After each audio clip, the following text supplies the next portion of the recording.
We learn things when we work in this shop, and we learn how to help you to be as safe as possible.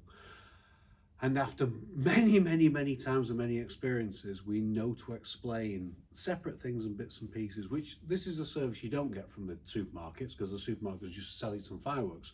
Whereas we can use our experience to help you to keep safe. So let me give you a story of a lady who, well, I will never forget this one.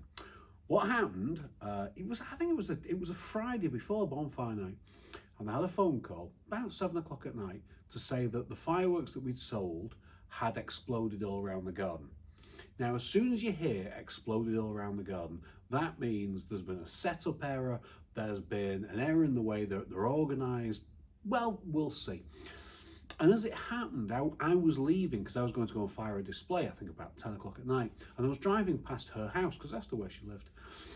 And so I went to her house. I took with me some replacement fireworks and bits and pieces. So went to her house to see what the issue was. So the situation I was presented with was a house with probably a 6 meter long front garden with a bonfire in the middle of the garden, people sitting at the back of the house, 6 meter safety distance, and fireworks set up essentially just immediately in the front of the road.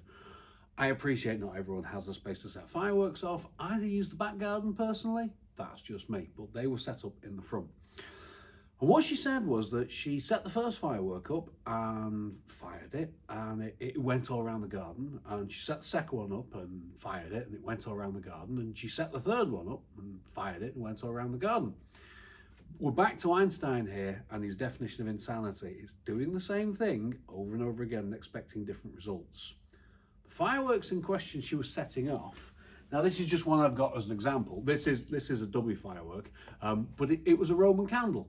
And it was a tall Roman candle, and she was putting it on the concrete like that and lighting it and then letting go and walking away. Can you guess what the Roman candle did? It fell over every time, and she did it 3 times. And the thing was, the Roman candles that she had in her selection box are pretty pokey. They do go up with a bang and they go off with a bang. She kept doing the same thing. Instructions on the side: insert to 1/3, 2/3 depth, ensure it will not fall over. You stick it into the grass, or you build a frame around it, or you cable tie it to your fence or something. Make sure it doesn't fall over. I gave her a replacement set of fireworks and explained this to her, and I never forget her saying, well, it should have been on the instructions.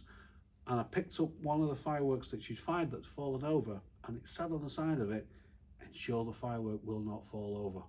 And the response was, well, I didn't read that. We sell explosives to the general public, so if you come into the shop, and you might think we get a bit keen about explaining about safety, making sure things don't fall over, making sure everything is fine, then please take as our word that it's very important. If I explain to you that staking and taping is really important for big cakes, please accept that we know what we're doing. If you go to a place for advice and the best on the market, which we do, take our advice on board, because trust us, we know what we're doing. This isn't falling over on my watch, but if you put this on concrete and light it and it does this, I'm afraid that's your fault. Trust us, we know what we're doing. All the best, guys. Bye-bye.